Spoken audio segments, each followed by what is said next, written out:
GST council की हाल ही में 48th meeting हुई है। ये मीटिंग अपने आप में बहुत ज़रूरी है क्योंकि ये मीटिंग अगले साल के बजट यानी 2023 का जो बजट पेश होना है उससे पहले की जो है आखिरी मीटिंग है। इसके बाद जो भी जीएसटी काउंसिल्स की मीटिंग होंगी वो 2023 में बजट के बाद होंगी, तो ये अपने आप में काफ़ी इंपॉर्टेंट है। आज के सेशन में हम ये देखेंगे ये जो 48th मीटिंग हुई है इसमें क्या कुछ बदलाव लाए गए हैं, क्या कुछ इंक्रीज या डिक्रीज किया गया है और जो भी चीज़ें बेसिकली इसमें डिस्कस करी गई हैं आज वो सब कुछ आज के सेशन में हम जानने वाले हैं। Hello everyone, myself Pinky और मैं आप सभी का स्वागत करती हूं अड्डा 24/7 पर। तो जैसा कि आप यहां पर देख सकते हैं जीएसटी काउंसिल की जो भी चीजें हैं वो यहां पर हुई हैं। रेट्स के बारे में अभी आप चिंता मत करिए, आगे आगे सेशन में जैसे हम आगे बढ़ेंगे क्या चीज किस चीज के रेट्स बढ़े हैं या घटे हैं या फिर जो भी चीजें यहां पर हुई हैं उन सब के बारे में हम डिस्कस करेंगे। तो ये वर्चुअल मोड से ये मीटिंग जैसे आप देख सकते हैं ऑनलाइन मोड के थ्रू ऑनलाइन के थ्रू ये जो मीटिंग है पूरी कंडक्ट करवाई गई है। यहां पर मैं बात कर रही हूं जीएसटी काउंसिल की मीटिंग हुई है। इससे पहले हम आगे बढ़ें और ये जानें कि जीएसटी काउंसिल की मीटिंग में क्या क्या चीजें क्या क्या प्रावधान जोड़े गए हैं, उससे पहले हमें यह समझना जरूरी है कि जीएसटी काउंसिल एक्चुअली होता क्या है। तो देखिए, अगर मैं जीएसटी काउंसिल के जो हेड करता है, जो चेयरपर्सन है जीएसटी काउंसिल में, उनकी बात करूं तो कि हमारे देश के जो भी जिस टाइम पर यूनियन फाइनेंस मिनिस्टर रहते हैं, जैसे अभी निर्मला सीतारमण जी हैं, तो वो इसकी जो है वो चेयरपर्सन है। तो ये पॉइंट आपको याद रखना है। उसके अलावा बाकी और मेंबर्स भी होते हैं जो स्टेट के मेंबर्स होते हैं, राज्य सरकार के मेंबर्स होते हैं, राज्य सरकार के जो भी फाइनेंस मिनिस्टर्स होते हैं वो अदर मेंबर्स होते हैं। अगर वाइस चेयरपर्सन की बात करूं तो ये होते हैं one of the state finance minister, state का कोई एक फाइनेंस मिनिस्टर वाइस चेयरपर्सन का रोल निभाता है। उसके अलावा अगर और मेंबर्स की बात करें तो राज्य के जो भी फाइनेंस मिनिस्टर्स होते हैं वो इस काउंसिल के मेंबर्स बनते हैं।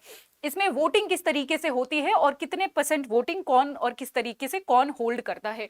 1/3 जो भी टोटल वोटिंग होती है वो होता है केंद्र सरकार का, ठीक है, केंद्र सरकार का वेटेज होता है वोटिंग में, ठीक है। 1/3 यहां पर बात कर रही हूं। अगर राज्य सरकार की बात करूं, स्टेट्स की बात करूं तो 2/3 यहां पर वेटेज होता है स्टेट्स का। ओवरऑल अगर कोई भी डिसीजन को पास होना है तो उसके लिए 75% या फिर 75% जो वोट्स होती हैं उनका होना जरूरी होता है। ये था पूरा जीएसटी काउंसिल के बारे में। अब फटाफट देख लेते हैं आज का सबसे इंपॉर्टेंट मुद्दा कि क्या कुछ चीजें यहां पर हुई हैं। देखिए, सबसे पहले मैं आपको ये बता दूं कि इसमें जो है टोटल हमने 15 मुद्दे लेने थे, 15 मुद्दों पर डिस्कशन करना था, बट सिर्फ 8 मुद्दों पर ही डिस्कशन हुआ। इट सीम्स कि हमारे मिनिस्टर्स थोड़े ज्यादा बिजी हैं, इंपॉर्टेंट चीजों पर ज्यादा डिस्कस नहीं करते हैं, तो शायद यही रीजन यहां पर मैं बोल सकती हूं और बाकी कोई रीजन नहीं था। किसी को कहीं ज्यादा जल्दी जाने की कहीं ज्यादा जल्दी थी, तो पूरे 15 मुद्दे जो है वो डिस्कस नहीं करे गए, सिर्फ 8 मुद्दे डिस्कस करे गए। चलो कोई बात नहीं, एनीवेज। हाँ जी, उसके अलावा जैसे मैं बता दूं कि टोबैको पर भी डिस्कशन होना था, जीएसटीएटी यानी goods and services tax appellate tribunal पर डिस्कस होना था। तो ऐसे कुछ इंपॉर्टेंट मुद्दों पर डिस्कशन हुआ ही नहीं, पर जिन मुद्दों पर डिस्कशन हुआ है वो हम फटाफट जान लेते हैं क्या कुछ डिस्कशन हुआ है। और ये है सबसे इंपॉर्टेंट स्लाइड आज की, जहां पर हम जानेंगे कि क्या कुछ एग्जैक्टली डिस्कशन हुए हैं। सबसे पहला है कि बायोफ्यूल पर जो पहले 18% टैक्स था उसको कम कर दिया गया है। अब 5% टैक्स लगेगा हमें बायोफ्यूल्स पर। इसके लिए हम इसको अगर हम डिटेल में देखें तो आप यहां पर देख सकते हैं। देखिए, जो भी प्राइवेट रिफाइनर्स थे उनको 18% टैक्स देना पड़ता था जब इथेनॉल को, हमें पता है हमारी सरकार इथेनॉल को या फिर पेट्रोल में इथेनॉल ब्लेंडिंग का जो प्रोग्राम है वो शुरू कर रही है ताकि जो भी पोल्यूशन है उस पर कर्ब किया जा सके। इस पर पहले 18% टैक्स था और इसके टैक्स को कम करके हम जो है ये ब्लेंडिंग को, इथेनॉल और पेट्रोल की जो ब्लेंडिंग का जो एक सपना है उसको कहीं ना कहीं सरकार बढ़ावा देने की कोशिश कर रही है ताकि कहीं ना कहीं पॉल्यूशन पर भी कर्ब किया जा सके। अब पहले जो था प्राइवेट रिफाइनर्स पर टैक्स ज्यादा लगता था, अब इन पर भी सिर्फ 5% का टैक्स लगेगा अगर ये ब्लेंडिंग करते हैं तो यहां पर आप 5% की जो रियायत है या फिर ये जो टैक्स है ये आप देख सकते हैं। दूसरी हम बात करते हैं डीक्रिमिनलाइजिंग सर्टेन लॉज। कुछ लॉज को जो है वो डीक्रिमिनलाइज कर दिया। हम फटाफट देख लेते हैं कि इसका क्या मतलब है। देखिए, अगर किसी तरीके का पहले आप किसी तरीके का जीएसटी में घोटाला कर देते थे तो 1 करोड़ का अगर आपने घोटाला किया था तो अगर सरकार के पास क्या हक था कि अगर आपने 1 करोड़ तक का घोटाला किया है तो वो आपको कोर्ट ले जा सकती थी, आपके अगेंस्ट केस कर सकती थी। अब जो है वो लिमिट बढ़ा दी है, अब वो 1 करोड़ की जगह 2 करोड़ कर दिया है। अगर आपने अब 2 करोड़ का किसी तरीके का कोई घोटाला या कुछ भी किया तभी सरकार आपको कोर्ट लेके जाएगी। ये किस लिए किया है? ताकि ईज ऑफ डूइंग बिजनेस जो है वो किसी उसको कहीं ना कहीं हम बढ़ा सके। पर यहां पर भी एक एक्सेप्शन है जो आपको याद रखना है। यहां पर एक्सेप्शन है फेक इनवॉइसेस का। अगर आपने फेक बिल्स क्रिएट करे हैं तो आपको कोई रियायत यहां पर नहीं मिलेगी। बट अगर आपका कोई जेन्युइन रीजन है ताकि आपका जो है अगर आपके किसी बिजनेस में कोई आपको दिक्कत आ रही है, आपका बिजनेस चल नहीं पाया है, उन सर्टेन जगहों पर आपको ये रियायत दी जाएगी। आपको अगर कुछ आप इलीगल काम कर रहे हो, फेक बिल्स जनरेट कर रहे हो, उस चीज पे ये रियायत नहीं है। ठीक है, तो ये पॉइंट आपको याद रखना है। तीसरी हम बात करते हैं एसयूवीज। देखिए एसयूवीज पर जो टैक्स लगता था वो टैक्स अभी भी सेम है, बट एसयूवीज की ना डेफिनेशन हर जगह अलग अलग थी। हर एक राज्य सरकार अलग अलग तरीके से एसयूवीज को डिफाइन करती थी। अभी इस जीएसटी काउंसिल में एक चीज करी गई है कि जी एसयूवीज की ना एक यूनिवर्सल डेफिनेशन होनी चाहिए ताकि एक यूनिवर्सल टैक्स लगा सके। अब वो यूनिवर्सल डेफिनेशन बता दी गई है, वो क्या है वो हम फटाफट देख लेते हैं। देखिए एसयूवीज, किसी भी गाड़ी को एसयूवी हम तब बोलेंगे जब उसकी जो लेंथ है, लेंथ मैं आपको यहां पर दिखा दूं, यहां पर लेंथ की बात हो रही है। ठीक है, तो ये जो टोटल लेंथ है जो आप यहां पर देख सकते हैं, ये प्रिस्क्राइब करी गई है कि जी 4000 mm का लेंथ होना चाहिए। उसकी जो इंजन की कैपेसिटी है वो 1500 सीसी होनी चाहिए और उसका जो ग्राउंड क्लियरेंस है वो उसके पास होना चाहिए कितना, 170 या उससे ऊपर का। ठीक है, ग्राउंड क्लियरेंस आपको पता होगा, जो नीचे जो गाड़ी ऐसे टिक जाती है।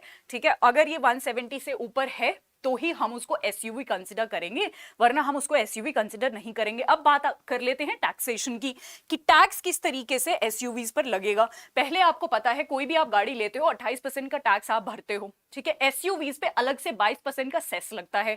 वो अभी भी लगेगा, वो पहले भी लगेगा, लगता था। टैक्सेशन में कोई भी बदलाव नहीं है। 28% आपको देना है गाड़ियों पर, 22% आपको एक्स्ट्रा सेस देना पड़ता था एसयूवीज पर, वो अभी भी है। ठीक है, इट जस्ट यहां पर डेफिनेशन को थोड़ा सा प्रॉपरली फ्रेम कर दिया है, प्रॉपरली डिफाइन कर दिया है ताकि अलग अलग राज्यों में अलग अलग एसयूवीज पर अलग अलग टैक्स ना हो। एक यूनिवर्सैलिटी क्रिएट करने के लिए यहां पर ये सारी चीजें करी गई हैं। अब बात कर लेते हैं अगली चीज की, यूपीआई। आपको पता है कि यूपीआई का जब ट्रांजैक्शन होते हैं तो हमसे वो कोई भी कॉस्ट नहीं लेता, हमें कोई भी खर्चा उठाना नहीं पड़ता ट्रांजैक्शंस पे। पर कोई ना कोई तो उसका खर्चा उठाता है, या तो बैंक उठाता होगा या हमारी केंद्र सरकार उठाती होगी, कोई ना कोई तो उठाता होगा। तो यहां पर जो बेसिकली आप बोल सकते हो इस ट्रांजैक्शन की कॉस्ट को जो है केंद्र सरकार हमारी कॉम्पनसेट करती थी बैंकों के लिए कि जी बैंक कहते थे कि हम क्यों इसका खर्चा उठाए, तो केंद्र सरकार कहती थी कि कोई बात नहीं, हम आपको कॉम्पनसेट कर देंगे। अब इस काउंसिल में ये डिसाइड हुआ है कि जो कॉम्पनसेशन सेंट्रल गवर्नमेंट कर रही है वो टैक्सेबल नहीं है, तो ये भी आपको पॉइंट याद रखना है। नेक्स्ट हम बात करते हैं facilitate e commerce for micro enterprise. देखिए जो इससे पहले जो मीटिंग हुई थी, 47th जीएसटी काउंसिल की जो मीटिंग हुई थी, उस पे भी इस बात के बारे में चर्चा करी गई थी कि जो छोटे कारोबारी होते हैं, छोटे बिजनेस पर्संस होते हैं, उनका जो सामान बेचना होता है, क्या वो ई कॉमर्स के थ्रू सामान अपना बेच सकते हैं। अब इस बारी 48th मीटिंग में ये क्लियर हो गया है कि जो छोटे माइक्रो एंटरप्राइजेस होते हैं वो ई कॉमर्स साइट्स जो होती है, हमें पता है अमेजॉन, फ्लिपकार्ट, उनके द्वारा अपना सामान वो बेच सकते हैं। हालांकि इसको पूरी तरीके से इंप्लीमेंट होने में अभी अराउंड 1 साल लगेगा। अभी ऐसा बताया जा रहा है कि ये अक्टूबर 2023 तक इंप्लीमेंट होगा, बट ये एक बहुत अच्छा स्टेप है उन लोगों को एक कहीं ना कहीं बेटर, उनका एक कहीं ना कहीं उनके बेटरमेंट के लिए। ठीक है जी, तो ये सारी चीजें आपको क्लियर है, आई होप क्लियर हो गई हैं। अब यहां पर ये एक मैंने जो आपका जो ऑफिशियल आपकी जो कटिंग आई थी, या फिर ऑफिशियल आप बोल सकते हो ऑफिशियल जो डॉक्यूमेंट था उसी से यहाँ पर कट किया है, जहां पर कुछ टैक्स रेट्स में कट दिखाया हुआ है। जो छिलका होता है दालों का, हस्क ऑफ पल्सेस जिसको हम बोलते हैं, उस पर भी 5% का टैक्स था, जिस पर अब 0 टैक्स कर दिया गया है। और ये हम ऑलरेडी देख चुके हैं 18% से जो 5% इथेनॉल ब्लेंडिंग पर जो टैक्स अभी रिड्यूस हुआ है। राइट, क्यों हुआ है ये सब हमको पता है। देखिए ये सारी चीजें किस लिए करी जा रही है, ताकि जो टैक्स बेस है हमारा,